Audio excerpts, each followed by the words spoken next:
नमस्ते इंडिया, आपका हमारे YouTube चैनल तथास्तु सनातन में स्वागत है। मैं रवि आज आपसे सरस्वती नदी के बारे में बात करेंगे। तो आइए बात करते हैं। सरस्वती नदी का नाम तो सभी ने सुना होगा, लेकिन उसे कभी किसी ने देखा नहीं।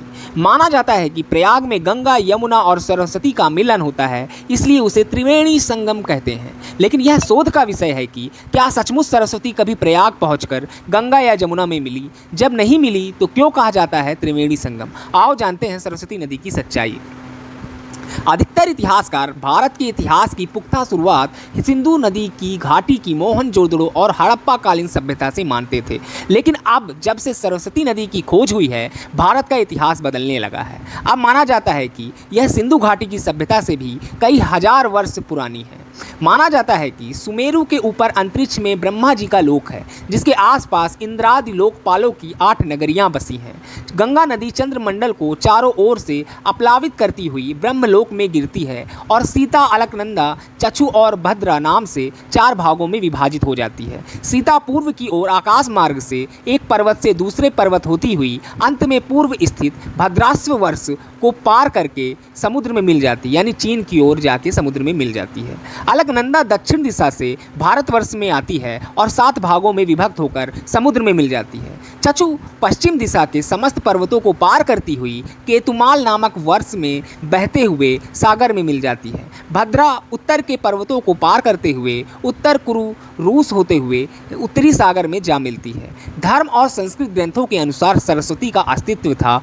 ऋग्वेद में सरस्वती नदी का उल्लेख मिलता है और इसकी महत्ता को दर्शाया गया है। संस्कृत की कई पुस्तकों में भी इसका उल्लेख है। सरस्वती को भी सिंधु नदी के नाम समान दर्जा प्राप्त है। ऋग्वेद की ऋचाओं में कहा गया है कि यह एक ऐसी नदी है जिसने एक सभ्यता को जन्म दिया। इसे भाषा, ज्ञान, कलाओं और विज्ञान की देवी भी माना जाता है। ऋग्वेद की ऋचाओं को इस नदी के किनारे बैठकर ही लिखा गया था, लेकिन इस नदी के अस्तित्व को लेकर बहुत वाद विवाद हुआ है। ऋग्वेद में सरस्वती का अन्नवती तथा उदकवती के रूप में वर्णन आया है। महाभारत में सरस्वती नदी के प्लक्षवती नदी, वेद स्मृति, वेदवती आदि कई नाम हैं। ऋग्वेद में सरस्वती नदी को यमुना के पूर्व और सतलुज के पश्चिम में बहती हुई बताया गया है।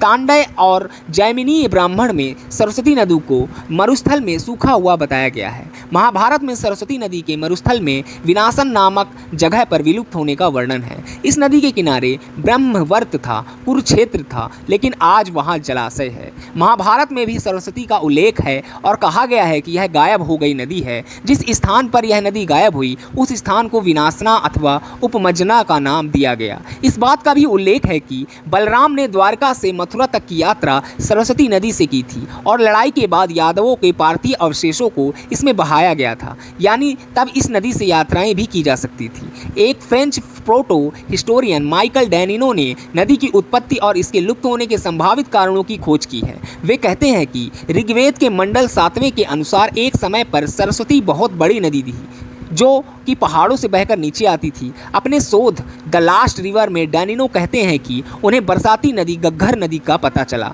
कई स्थानों पर यह एक बहुत छोटी सी धारा है, लेकिन जब मानसून का मौसम आता है तो इसके किनारे 3 से 10 किलोमीटर तक चौड़े हो जाते हैं। इसके बारे में माना जाता है कि यह कभी एक बहुत बड़ी नदी रही होगी। यह भारत तिब्बत की पहाड़ी सीमा से निकली है। उन्होंने बहुत से स्रोतों से जानकारी हासिल की और नदी के मूल मार्ग का पता लगाया। ऋग्वेद में भौगोलिक क्रम के अनुसार यह नदी यमुना और सतलुज के बीच रही है और यह पूर्व से पश्चिम की तरह बहती रही है। नदी का तल पूर्व हड़प्पा कालीन था और यह 4000 ईसा पूर्व के मध्य में सूखने लगी थी। अन्य बहुत से बड़े पैमाने पर भौगोलिक परिवर्तन हुए और 2000 वर्ष पहले होने वाले इन परिवर्तनों के चलते उत्तर पश्चिम की ओर बहने वाली नदियों में से एक नदी गायब हो गई और यह नदी सरस्वती थी। डैनिनो का कहना है कि करीब 5000 वर्ष पहले सरस्वती के बहाव से यमुना और सतलुज का पानी मिलता था। यह हिमालय ग्लेशियर से बहने वाली नदियां हैं। इसके जिस अनुमानित मार्ग का पता लगाया गया है उसके अनुसार सरस्वती का पथ पश्चिम गढ़वाल के बंदर पंचगिरी पिंड से संभवतः निकला होगा। यमुना भी इसके साथ साथ बहा करती थी। कुछ दूर तक दोनों नदियां आसपास बहती थी और बाद में मिल गई होंगी। यहाँ से यह वैदिक सरस्वती के नाम से दक्षिण की ओर बढ़ी और जब यह नदी पंजाब और हरियाणा से निकली तब बरसाती नदियों, नालों और घग्गर इस नदी में मिल गई होंगी। पटियाला से करीब 25 किलोमीटर दूर दक्षिण में सतलुज, जिसे संस्कृत में सतारदू कहा जाता है, एक उपधारा के तौर पर सरस्वती में मिली।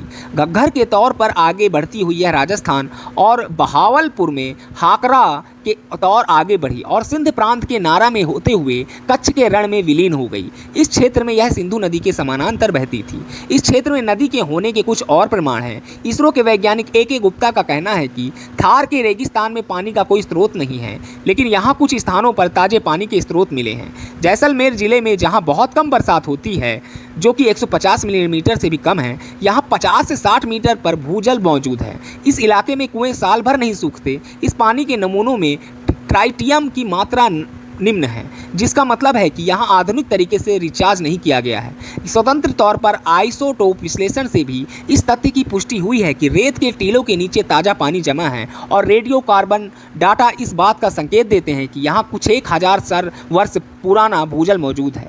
आश्चर्य की बात नहीं है कि ताजे पानी की ये भंडार सूखी तल वाली सरस्वती के ऊपर हो सकते हैं।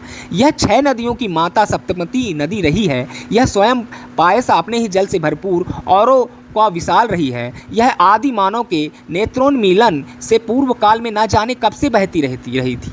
एक अमेरिकन उपग्रह ने भूमि के अंदर दबी इस नदी के चित्र खींचकर पृथ्वी पर भेजे। अहमदाबाद के रिसर्च सेंटर ने उन चित्रों के आधार पर यह निष्कर्ष निकाला कि शिमला के निकट शिवालिक पहाड़ों से कच्छ की खाड़ी तक भूमि के अंदर सूखी किसी नदी का तल है, जिसकी चौड़ाई कहीं कहीं 6 मीटर है। उनका यह भी कहना है कि किसी समय सतलुज और यमुना नदी भी इसी नदी में मिलती थी। सैटेलाइट द्वारा भेजे गए चित्रों से पूर्व भी बहुत भूगर्भ खोजकर्ता इस निष्कर्ष पर पहुंच चुके हैं। राजस्थान के एक अधिकारी एन गोडबोले ने इस नदी के क्षेत्र में विविध कुओं के जल का रासायनिक परीक्षण करने पर पाया था कि सभी के जल में रसायन एक जैसा ही है, जबकि इस नदी के क्षेत्र में कुओं से कुछ फलांग दूर स्थित कुओं के जलों का रासायनिक विश्लेषण दूसरे प्रकार का निकला। केंद्रीय जल बोर्ड के वैज्ञानिकों को हरियाणा और पंजाब के साथ साथ राजस्थान के जैसलमेर जिले में सरस्वती नदी की मौजूदगी के ठोस प्रमाण मिले हैं। अगर सतलुज और यमुना के प्रवाह में आप सरस्वती का भी प्रवाह जोड़ देंगे तो आपको इसका अंदाजा होगा कि इस नदी की क्या ताकत रही होगी। यह कारोबार और व्यापार का सबसे अच्छा रास्ता रहा होगा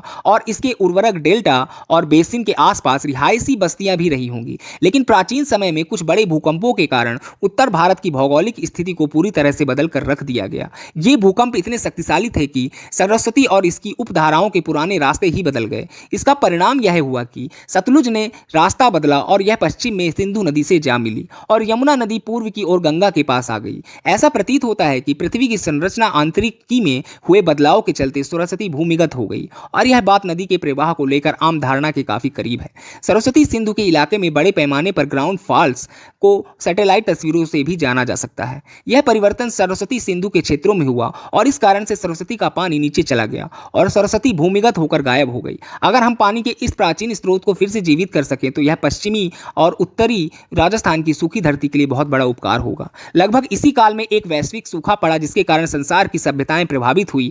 इसका दक्षिण यूरोप से लेकर भारत तक पर असर हुआ। करीब 2200 ईसा पूर्व में मेसोपोटामिया की सुमेरियाई सभ्यता पूरी तरह खत्म हो गई। उस समय मिस्र में पुराना साम्राज्य इस जलवायु परिवर्तन के कारण समाप्त हो गया। श्रीमद् भागवत में एक स्थान पर कहा गया है कि श्री कृष्ण जी के भाई बलराम के कारण यमुना ने अपना रास्ता बदल दिया था, जो कि उस समय सरस्वती की एक प्रमुख उपधारा थी। पर भूकंपों जैसे बड़े भौगोलिक परिवर्तन के चलते नदी की दोनों ही बड़ी धाराएं समाप्त हो गई। इसका एक परिवर्तन यह भी हुआ कि राजस्थान का बहुत बड़ा इलाका बंजर हो गया। अगर आप भारतीय उपमहाद्वीप के नक्शे पर इस नदी के रास्ते का निर्धारण करना चाहें तो आप समझ सकते हैं कि यह सिंधु नदी के रास्ते पर करीब रही होगी। पुरातत्व वेदों का कहना है कि जब भारतीय उपमहाद्वीप में जो सबसे पुरानी सभ्यता थी उसे केवल सिंधु घाटी की सभ्यता कहना उचित ना होगा, क्योंकि यह सिंधु और सरस्वती दोनों के किनारों पर पनपी थी। डैनिनो जैसे शोधकर्ताओं की खोजों ने इस बात को सत्य सिद्ध किया है। सरस्वती नदी कभी गंगा नदी से मिली या नहीं मिली, यह शोध का विषय अब भी बना हुआ है। वैदिक काल में एक और नदी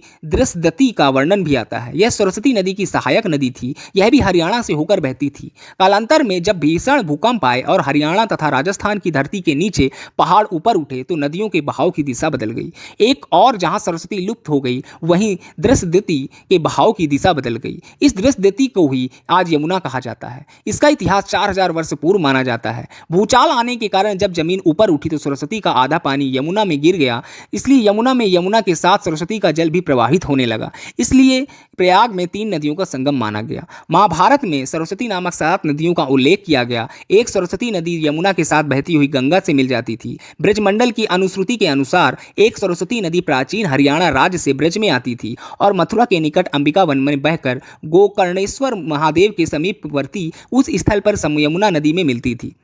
जिसे सरस्वती संगम घाट कहा जाता है। सरस्वती नदी और उसके समीप के अंबिका वन का उल्लेख पुराणों में हुआ है।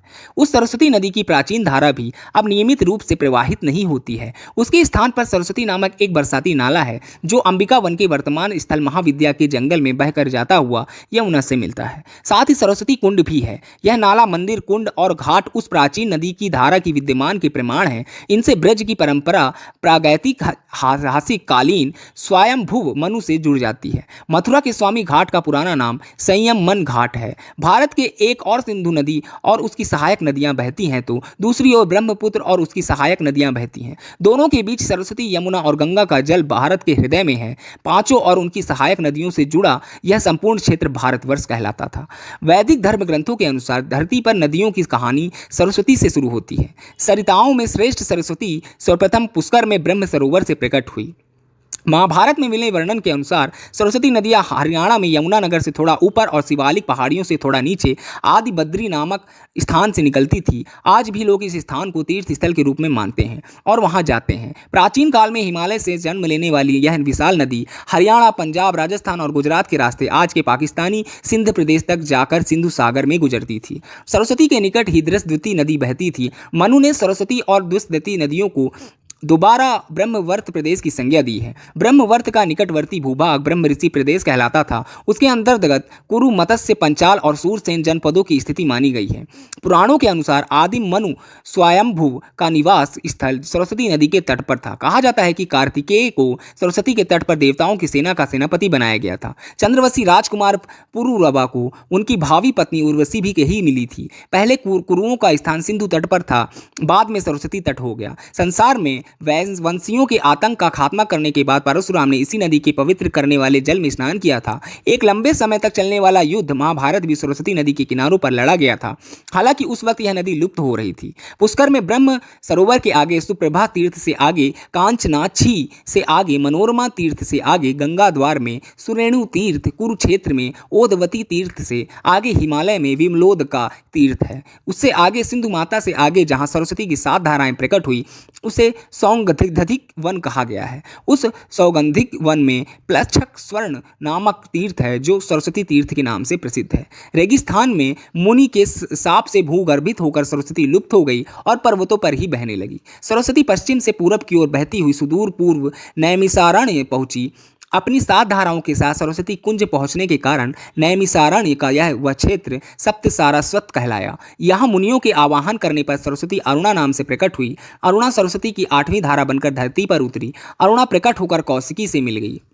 अधिकतर इतिहासकार भारत के इतिहास की पुख्ता शुरुआत सिंधु नदी की घाटी की मोहनजोदड़ो और हड़प्पा सभ्यता से मानते थे। लेकिन अब जब से सरस्वती नदी की खोज हुई है, भारत का इतिहास बदलने लगा। अब माना जाता है कि यह सिंधु घाटी की सभ्यता से भी कई हजार वर्ष पुराना है। ऋग्वेद की ऋचाओं में कहा गया है कि यह एक ऐसी नदी है जिसने एक सभ्यता को जन्म दिया। इसे भाषा, ज्ञान, कलाओं और विज्ञान की देवी भी माना जाता है।